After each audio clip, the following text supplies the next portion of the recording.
Assalamualaikum warahmatullahi wabarakatuh. Perkenalkan, nama saya Faiz Fernanda Wildania.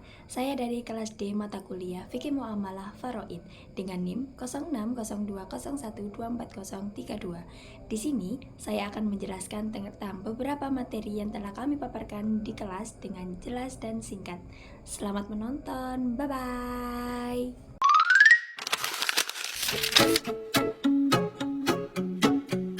Memasuki pembahasan yang ke-10, metodologi pembagian waris.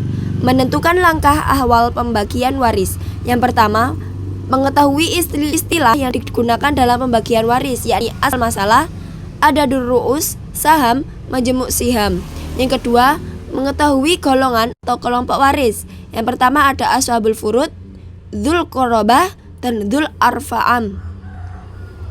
Identifikasi ahli waris yang berhak. Pewaris di dalam Al-Quran surat An-Nisa ayat 7, 11, 12, 33, dan 176 terdiri atas orang tua atau ayah atau ibu atau al-walidaini dan kerabat atau al-aqrabain. Al-walidain dapat diperluas pengertiannya menjadi kakek atau nenek kalau ayah atau ibu telah meninggal. Demikian pula pengertian anak atau al-walad dapat diperluas menjadi cucu kalau tidak ada anak. Begitu juga pengertian karobat, yakni semua anggota keluarga yang dapat dan sah menjadi pewaris, yaitu hubungan nasab dari garis lurus ke atas, ke bawah, dan garis ke samping. Selain itu, hubungan nikah juga menjadi pewaris, istri atau suami. Mengetahui bagian dawil furud. Suami mendapatkan setengah jika tidak ada anak dan seperempat jika ada anak. Istri mendapatkan seperempat jika tidak ada anak dan seperdelapan jika ada anak. Ayah mendapatkan seperenam jika ada anak dan mendapatkan sisa jika tidak ada anak. Ibu mendapatkan sepertiga jika tidak ada anak dan tidak ada dua saudara atau lebih, serta 1/6 jika ada anak atau dua saudara atau lebih. Kakek dan nenek, jika tidak ada ayah atau ibu, mereka mendapat bagian yang sama seperti ayah atau ibu. Saudara seibu mendapatkan 1/6 jika seorang diri dan sepertiga jika lebih dari satu. Menghitung bagian aswabah. Pembagian pertama yakni aswabah binafsi, laki-laki yang mewarisi atau menjadi aswabah karena kedudukannya yang mempunyai hak sendiri tanpa terikat dengan ahli waris lain. Yang kedua, aswabah ma'al gaur, yakni saudara perempuan kandung atau seayah pewaris yang mewarisi bersama-sama dengan keturunan perempuan pewaris, yaitu anak perempuan atau cucu perempuan pancar laki-laki.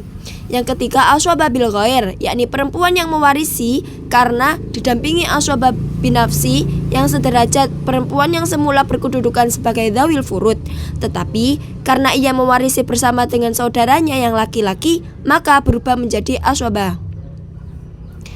Menghitung bagian aswabah. Kasus ahli waris, ibu, kakek, dan anak laki-laki tirkah 36 juta. Asal masalahnya 6. Perhitungannya, ibu 1/636 sama dengan 6 juta. Kakek 1/6 36 juta sama dengan 6 juta. Anak laki-laki sisanya 36 dikurangi 6 ditambah 6 sama dengan 24 juta. Hasil akhir ibu 8 juta, kakek 6 juta, anak laki-laki 20 juta. Keterangannya, anak laki-laki disebut aswabah binafsi karena ia otomatis menerima sisa harta setelah bagian faraid dibagikan. Kasus aul. Pengertian aul adalah kondisi ketika jumlah bagian ahli waris melebihi total harta yang tersedia, sehingga bagian mereka berkurang secara proporsional. Penyebabnya terjadi jika semua ahli waris berasal dari golongan dzawil furud, sehingga pembagian yang telah ditetapkan dalam Al-Quran tidak mencukupi seluruh bagian yang seharusnya diterima. Solusinya, jumlah asal masalah ditingkatkan agar seluruh ahli waris mendapat bagian, meskipun kadar bagiannya berkurang. Contoh, semua seharusnya mendapat setengah, namun setelah terjadi aul, bagian itu menjadi berkurang menjadi 1/3. Menyelesaikan kasus aul.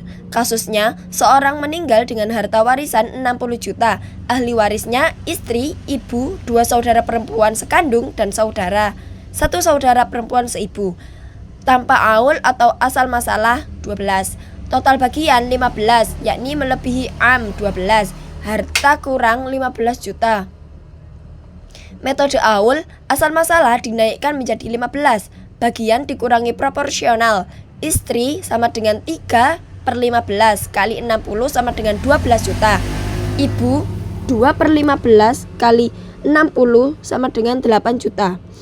Dua saudara kandung 8/15 kali 60 sama dengan 32 juta. Satu saudara seibu 2/15 kali 60 sama dengan 8 juta. Totalnya 60 juta pas. Kasus rot.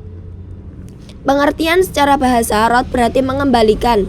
Secara istilah, rot adalah pengembalian sisa harta waris kepada para ahli waris zawil furud ketika tidak ada ahli waris aswabah dan masih terdapat kelebihan harta setelah pembagian awal. Syarat terjadinya rot yakni ada ashabul furud atau penerima bagian tertentu.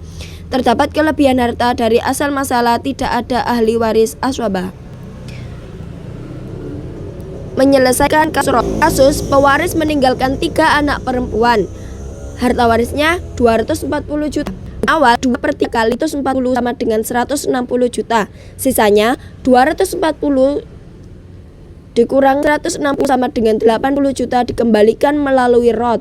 Hasil akhir seluruh harta 240 juta dibagikan secara rot kepada 3 anak perempuan secara proporsional. Intinya, rot memastikan tidak ada sisa harta waris dalam semua ahli waris zawil furud mendapat bagian tambahan secara adil. Menggunakan software atau aplikasi perhitungan waris. Fungsi dan cara kerja. Penggunaan memasukkan data harta dan ahli waris.